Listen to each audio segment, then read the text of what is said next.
बड़ी ईद बड़े जायकों के साथ शेफ़ बिलाल की तरफ से मुबारक हो। आज हम बनाएंगे बगैर पानी के रेस्टोरेंट स्टाइल में मटन चॉप्स की ऐसी रेसिपी जो कि ईद के मौके पर आप भी अपने ही घर में बनाकर एंजॉय कर सकेंगे। इसका एक ऑर्डर तैयार करने के लिए मेरे पास 600 ग्राम मटन चॉप्स हैं।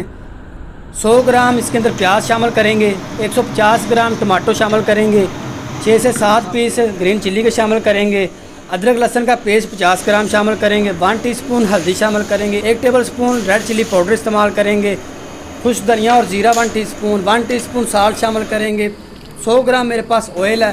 तमाम चीज़ों को एक बर्तन में डालकर हम आग के ऊपर चढ़ा लेंगे। इसको हम जस्ट सोते करेंगे, बहुत ज़्यादा पकाएंगे नहीं, इसके अंदर पानी भी शामिल नहीं करेंगे। जब ये सारी चीज़ें अपना पानी छोड़ना शुरू कर देंगी तो हम इसको स्टीम पे रख देंगे। रेस्टोरेंट का ये बहुत ही मज़े का ऑर्डर है जो कि पकने के बाद हमारे पास 1 kg बच जाएगा, जो कि हम कस्टमर को सर्व कर देंगे। जैसे ही इसकी कंडीशन हमारे पास सोते फार्म में आ जाएगी तो हम इसको एलुमिनियम फाइल के साथ कवर कर देंगे और इसकी सारी साइडें अच्छे से कवर कर सकते हैं।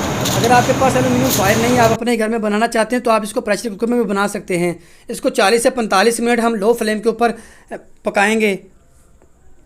जैसे हमारे पास 40 से 45 मिनट पूरे हो जाएंगे तो इसका हम दम ओपन करेंगे, यानी कि इसकी स्टीम रिमूव करेंगे। बड़ी एहतियात के साथ इसकी स्टीम रिमूव करनी है, ये ना हो अपना हाथ जल जाए। आएँ जी, अब हम देखते हैं इसकी क्या लुक बनी है। माशाल्लाह देखने में लुक तो बहुत अच्छी है, लेकिन अभी इसकी बुनाई होने वाली है। पहले हम चेक कर लेंगे कि ये किस हद तक गल चुका है। हमारे पास एक पीस निकाल लेंगे, उसको चेक करेंगे। माशाल्लाह गलने में तो बहुत सॉफ्ट हो गया हमारे पास और जूसी भी है।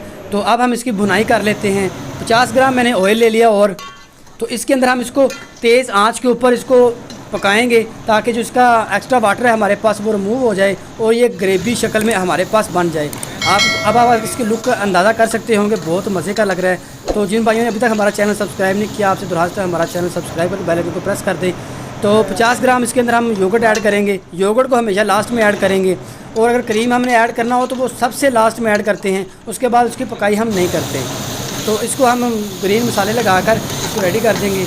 तो अब हम इसको एक प्लेटर के अंदर डालेंगे। प्लेटर के अंदर डालने के बाद इसको गेस्ट को सर्व करेंगे।